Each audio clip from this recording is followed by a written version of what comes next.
Polling is taking place in Britain, general elections today. The vote was called 6 weeks ago by the Prime Minister Rishi Sunak. It's the first general poll in the UK in which people have to show photo identification to vote in person. Dr. Charles Sinkala, International Relations Consultant, joins us now for a discussion. Doctor, a very good afternoon to you. Thank you so much for joining us. So this election will actually determine the composition of the House of Commons, which actually determines how, of course, the government of the UK is actually set up. So let's understand some of the most pertinent challenges that are facing the British people. Significant to note, since the Conservatives are changing prime ministers abruptly, along with some of their removal scandals as well. Yes, thank you very much for having me, and good afternoon to your viewers.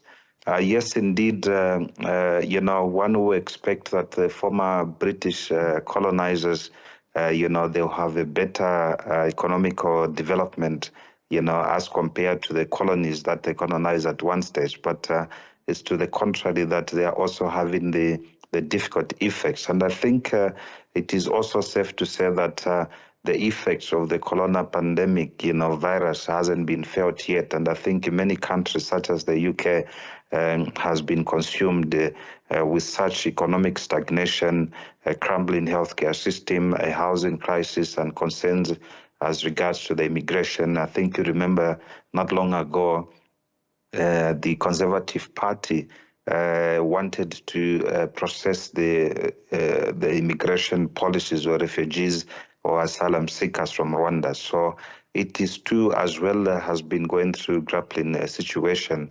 And I think the Labour Party will take the chance as well for difficulties and the problems within the Conservative parties, as like you mentioned, having about 5 prime ministers in 8 years.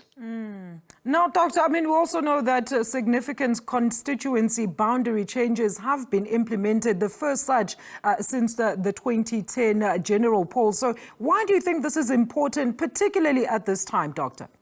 Well, it's a different approach. We are aware that there's about 650 constituencies in the United Kingdom, and I think it's an approach to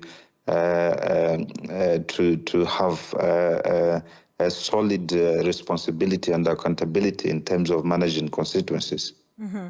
And then Rishi Sunak and Keir Starmer are both seeking the prime ministerial post. Looking at how Rishi has actually fared since his impromptu as well as controversial appointment, do you think he has the relevant tools to retake this election? And what do you think Starmer then brings to the British citizens, other than a different rule from, of course, the Conservatives? Well, Rishi is trying to demonstrate that he's been through the tough times. He's trying to tell the electorates that they must give him chance for him to strengthen the economical situation, the hardship, the high cost of living, as exacerbated by the external factors like the invasion of Russia in Ukraine and the Gaza, wars and others. But the Conservative are on the receiving end. The Labour Party, they've got an advantage because I think the people, the Britons, rather, they want a change to try the Labour Party.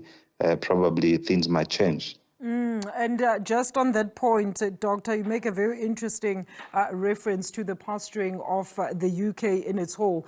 Looking at the current geopolitical position of the UK, what do you think are some of the possible scenarios then as a result of this election, especially in the likelihood that Starmer actually becomes the Prime Minister?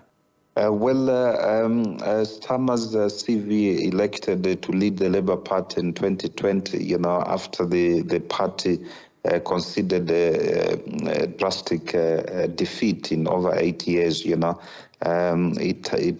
brought in for them to be from the far left to the center left in terms of addressing the issues, to be more inclusive. I think,